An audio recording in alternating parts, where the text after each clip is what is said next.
سیدنا عمر رضی اللہ تعالی عنہ کہتے ہیں کون تیری ضمانت دے گا، تو صحرا میں جا کر واپس بھی آ جائے گا۔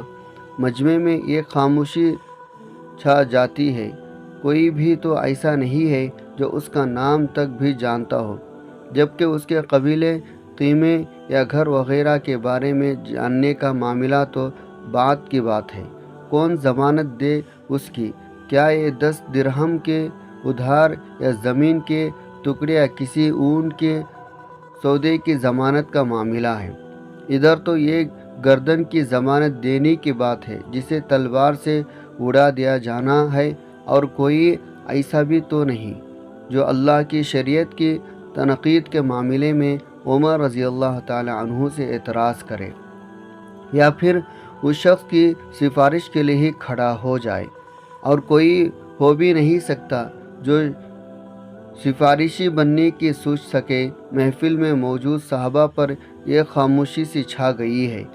اس صورتحال سے خود حضرت عمر رضی اللہ تعالی عنہ بھی متاثر ہیں، کیونکہ اس شخص کی حالت نے سب کو ہی حیرت میں ڈال کر رکھ دیا ہے۔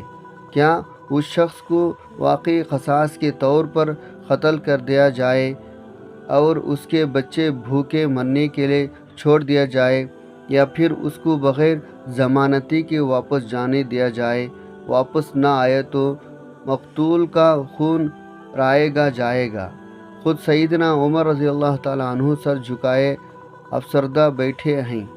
اس صورتحال پر آپ اپنا سر اٹھا کر التجا بھری نظروں سے نوجوانوں کی طرف دیکھتے ہیں۔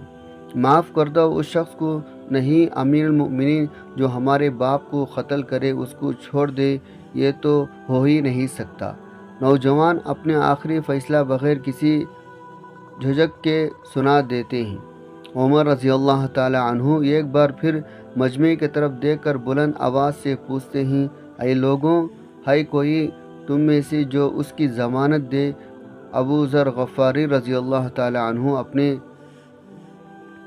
زہد و صدق سے بھرپور بڑھاپے کے ساتھ کھڑے ہو کر کہتے ہیں، میں ضمانت دیتا ہوں۔ اس شخص سے سیدنا عمر رضی اللہ تعالی عنہ کہتے ہیں، ابو ذر، اس نے قتل کیا ہے، چاہے قتل ہی کیوں نہ کیا ہو۔ ابو ذر غفاری رضی اللہ تعالی عنہ اپنے اٹل فیصلے سناتے ہیں۔ عمر رضی اللہ تعالی عنہ بولے، جانتے ہو اسے؟ ابو ذر غفاری رضی اللہ تعالی عنہ بولے، نہیں جانتا اسے۔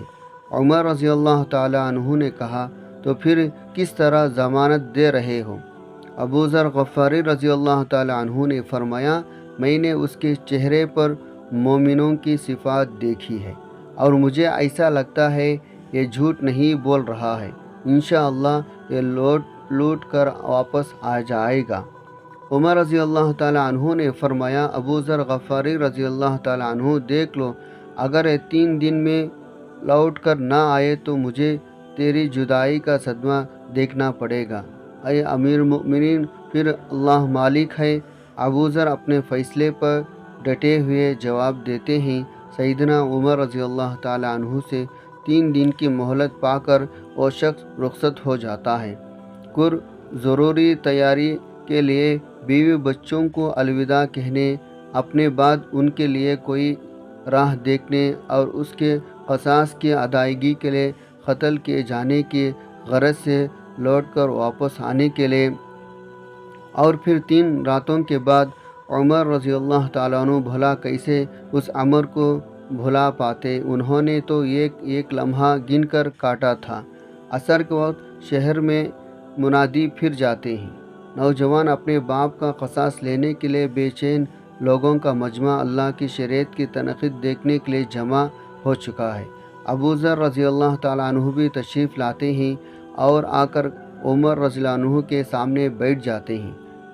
کدھر وہ آدمی؟ سیدنا عمر سوال کرتے ہیں۔ مجھے کوئی پتہ نہیں یا امیر المؤمنین، ابو ذر رضی اللہ تعالیٰ عنہ مختصر جواب دیتے ہیں۔ ابو ذر رضی اللہ تعالیٰ عنہ آسمان کی طرف دیکھتے ہیں، جدھر سورج ڈوبنے کی جلدی میں معمول سے زیادہ تیزی کے ساتھ جاتا دکھائی دے رہا ہے۔ محفل میں ہو عالم اللہ کے سوا کوئی نہیں جانتا آج کیا ہونے جا رہا ہے۔ یہ سچ ہے ابو ذر، سیدنا عمر رضی اللہ عنہ کے دل میں بستے ہیں۔ عمر رضی اللہ عنہ سے ان کے جسم کا ٹکڑا مانگے تو عمر دیری نہ کرے، کاٹ کر ابو ذر کے حوالے کر دے، لیکن ادھر معاملہ شریعت کا ہے، اللہ کے احکامات کے بجا آوری کا ہے، کوئی کھیل تماشا نہیں ہونے جا رہا، نہ ہی کسی کی حیثیت یا صلاحیت کی پیمائش ہو رہی ہے، حالات واقعات کے مطابق نہیں، اور نہ ہی زمان مکان کے بیچ میں لایا جاتا ہے۔ قاتل نہیں آتا تو ضامن کی گردن جاتی نظر آ رہی ہے۔ مغرب سے چند لمحات پہلے وہ شخص آ جاتا ہے، بے ساختہ حضرت عمر کے منہ سے اللہ اکبر صدا نکلتی ہے، ساتھ ہی مجمع بھی اللہ اکبر کا ایک بھرپور نعرہ لگتا ہے۔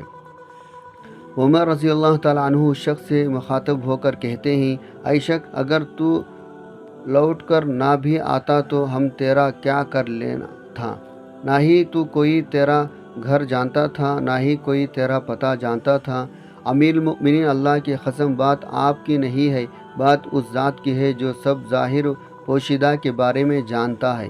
دیکھ لیجئے، میں آ گیا ہوں، اپنے بچوں کو پرندوں کی چیزوں کی طرح صحرا میں تنہا چھوڑ کر، جدھر نہ درخت کا سایہ ہے اور نہ ہی پانی کا نام نشان، میں قتل کر دیا جانے کے لیے حاضر ہوں۔ مجھے بس یہ ڈر تھا کہیں کوئی یہ نہ کہہ دے کہ اب لوگوں میں سے وعدوں کا ایفائی ہی اٹھ گیا ہے۔ سیدنا عمر رضی اللہ تعالیٰ عنہ نے ابو ذر رضی اللہ تعالیٰ عنہ کی جانب رخ کر کے پوچھا، ابو ذر، تو نے کس بنا پر اس کی ضمانت دے دی تھی؟ ابو ذر رضی اللہ تعالیٰ عنہ نے کہا، اے عمر، مجھے اس بات کا ڈر تھا کہیں کوئی یہ نہ کہہ دے کہ اب لوگوں سے خیر ہی اٹھا لی گئی ہے۔ سیدنا عمر رضی اللہ تعالیٰ عنہ نے ایک لمحے کے لیے توقف کیا اور پھر ان دو نوجوانوں سے پوچھا، کیا کہتے ہو؟ اب نوجوانوں نے روتے ہوئے جواب دیا، اے امیر المؤمنین، ہم اس کی صداقت کی وجہ سے اسے معاف کرتے ہیں، ہمیں اس بات کا ڈر ہے کہ کہیں کوئی یہ نہ کہہ دے کہ اب لوگوں میں سے عفو درگزر ہی اٹھا لیا گیا ہے۔ سیدنا عمر رضی اللہ تعالی عنہ اللہ اکبر پکارتے اٹھے اور آنسو ان کی داڑھی کو تر کرتے نیچے گر رہے تھے۔ آپ رضی اللہ تعالی عنہ نے فرمایا، اے نوجوانوں، تمہارے عفو درگزر پر اللہ تمہیں جزائے خیر دے۔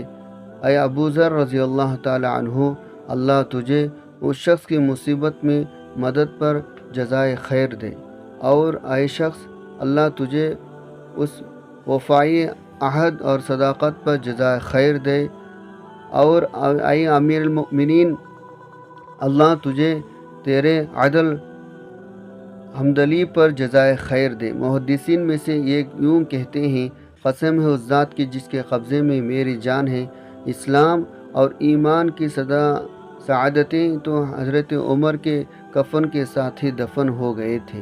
اللہ اکبر کبیرہ۔ اگر ہم ایفائے عہد کو اپنی زندگیوں کا معمول بنا لیں تو یقیناً ہماری زندگی سے بھی بڑی بڑی مصیبتیں، آفتیں ٹل سکتی ہیں، جس طرح سے یہ قتل کے مجرم کی گردن اڑانے کی سزا صرف اس کی ایفائے عہد کے سبب معاف ہو گئی۔ محترم ناظرین، نماز فجر کے بعد جو 3 بار یہ سورت پڑھتا ہے، اس کے گھر میں کبھی رزق کی کمی نہیں ہوتی۔ اللہ فرماتا ہے، مانگ تجھے اور دیا جائے گا۔ اس سورت کی برکت سے اللہ سبحانہ و تعالی آپ کو وہاں سے رزق عطا کرے گا، آپ کے وہاں گمان بھی نہیں ہوگا۔ یہ سورت پڑھنے والا انشاءاللہ اللہ کے پسندیدہ بندوں میں شامل ہو جائے گا، اور اللہ تعالیٰ اس کے رزق کے تمام اسباب کو حل کر دے گا۔ دوستوں، سب سے پہلے آپ نے فجر کی نماز ادا کر لینی ہے، اور فجر کی نماز ادا کرنے کے بعد آپ نے نبی رحمت صلی اللہ علیہ وسلم کی ذات اقدس پر درود پاک کا نذرانہ پیش کرنا ہے۔ درود پاک آپ کوئی سا بھی پڑھ سکتے ہیں، لیکن درود ابراہیمی کی فضیلت اور اس کی برکت سے وظائف کی قبولیت کا انحصار زیادہ ہے، لہٰذا درود ابراہیمی پڑھیں۔ اور درود ابراہیم ایسا درود ہے جو ہر مسلمان کو نماز کے اندر پڑھے جانے کے سبب یاد ہی ہوتا ہے۔ لہٰذا میری آپ سے یہی درخواست ہے، جب بھی آپ اپنے لیے دعا کریں یا کسی وظیفے کا اہتمام کریں تو درود ابراہیمی پڑھا کریں۔ ناظرین محترم، آج کے اس عمل کے لیے آپ نے فجر کی نماز کے بعد سب سے پہلے درود ابراہیمی پڑھ لینا ہے۔ اس کے بعد آپ نے استغفار کی ایک تسبیح کر لینی ہے۔ اس طرح سے پڑھیں گے استغفر اللہ، یہ 1 مرتبہ ہو گیا، تو اسی طرح آپ نے 100 مرتبہ استغفر اللہ کی ایک تسبیح کر لینی ہے۔ نہایت توجہ اور دھیان سے یہ وظیفہ اور اس کا پورا عمل سماعت فرما لیجئے۔ یہ عمل رزق میں خیر و برکت اور کشادگی، رزق کے لیے نہایت ہی مجرب اور بابرکت عمل ہے۔ جس نے بھی یہ عمل کیا اللہ نے اس کی مراد پوری فرما دی۔ یہ عمل ہم کوئی اپنے پاس سے نہیں بتا رہے ہیں، بلکہ احادیث مبارکہ میں اس عمل میں پڑھے جانے والے اذکار کی بیش بہا فضیلت اور اہمیت بیان فرمائی گئی ہے۔ استغفر اللہ کی فضیلت بار بار حضور اقدس صلی اللہ علیہ وسلم نے بیان فرمائی ہے۔ 100 بار استغفر اللہ پڑھ لینے کے بعد آپ نے 100 بار ہی یہ تسبیح پڑھ لینی ہے۔ سبحان اللہ و بحمدہ، سبحان اللہ العظیم۔ پیارے آقا دو عالم صلی اللہ علیہ وسلم نے اپنے جس صحابی کو یہ تسبیح حکم فرمائی تھی، تو آپ صلی اللہ علیہ وسلم نے یہ بھی فرمایا تھا، یہ تسبیح تمام مخلوقات کے رزق کی تسبیح ہے، اور اگر کوئی شخص فجر کی نماز میں یہ تسبیح پڑھتا ہے تو اسے اتنا رزق عطا کیا جائے گا، اس کے پاس لوگ ذلیل ہو کر آئیں گے۔ سبحان اللہ۔ اس تسبیح کی شان بہت بلند ہے، لہٰذا 100 مرتبہ یہ تسبیح یعنی سبحان اللہ و بحمدہ، سبحان اللہ العظیم پڑھ لینے کے بعد آپ نے قرآن پاک کی سب سے مختصر سورت صرف 3 بار پڑھ لینا ہے، یعنی سورہ کوثر کی آپ نے 3 بار اس طرح سے تلاوت کرنی ہے۔ ہر بار سورہ کوثر کی شروع میں بسم اللہ الرحمن الرحیم پڑھنا ہے۔ اس سورت کی شان اتنی بلند و برتر ہے، اس کو بیان کرنا ناممکن ہے۔ رزق اور مال و دولت میں خیر و برکت بے پناہ اضافے کے لیے یہ سورہ مبارکہ کا درجہ رکھتی ہے، یعنی بہت بلند درجہ رکھتی ہے۔ لہٰذا ناظرین اکرام، بتائے گئے طریقے سے وظیفہ مکمل کر لینے کے بعد آخر میں ایک بار پھر سے درود ابراہیمی پڑھنا نہ بھولے گا۔ پھر اللہ کے حضور سچے دل سے خلوص نیت کے ساتھ اپنی حاجت پیش کریں۔ اللہ سے اپنی جھولی کے برابر نہ مانگیں، بلکہ اللہ کی رحمت کے حساب سے اللہ کے سامنے دستے سوال دراز کریں۔ ہمارا ان تمام وظائف کا مقصد صرف یہی ہوتا ہے، اللہ رب العالمین تک ہماری آواز پہنچ جائے، ہماری دعا اللہ کے حضور حاضری کا شرف حاصل کر لے۔ اس کی مثال یوں ہے، فرض کریں آپ کو آج کے دور میں وزیر اعظم کے ساتھ کوئی ایسا کام ہے جس کو وہ چٹکی بجانے میں حل کروا سکتا ہے، تو آپ کے لیے سب سے بڑا مسئلہ وزیر اعظم تک پہنچانا ہی ہوگا، کیونکہ آپ کا مسئلہ حل کروانا ہے، اس کے لیے کوئی مسئلہ نہیں ہوگا، کیونکہ آپ کو معلوم ہوگا، بس ایک بار آپ اس کے دربار تک رسائی حاصل کر لیں تو پھر یقیناً آپ کا مسئلہ حل ہو کر ہی رہے گا۔ دوستوں، یہاں بھی یہی معاملہ ہے۔ اپنے دلوں پر لگے جمے ہوئے گناہوں کے زنگ کی وجہ سے ہماری دعائیں اللہ کے حضور پیش نہیں ہوتے، کیونکہ ہمیں خود اس بات کا یقین نہیں ہوتا ہماری دعا اللہ کے حضور شرف قبولیت حاصل کر پائیں گے، ورنہ تو اللہ کا دربار کوئی ایسا دربار نہیں جس کے آگے کوئی دربان کھڑے ہوں اور وہ ہمیں اللہ کے حضور جانے سے روک رہے ہوں، کیونکہ اللہ تبارک و تعالی ہمارے شہرگ سے بھی زیادہ قریب ہے۔ لہٰذا اس یقین اور پختہ ارادے کے ساتھ وظائف اور دعائیں کیا کریں۔ آپ کی دعا اللہ رب العالمین کے حضور ضرور مقبول ہو جائے گی۔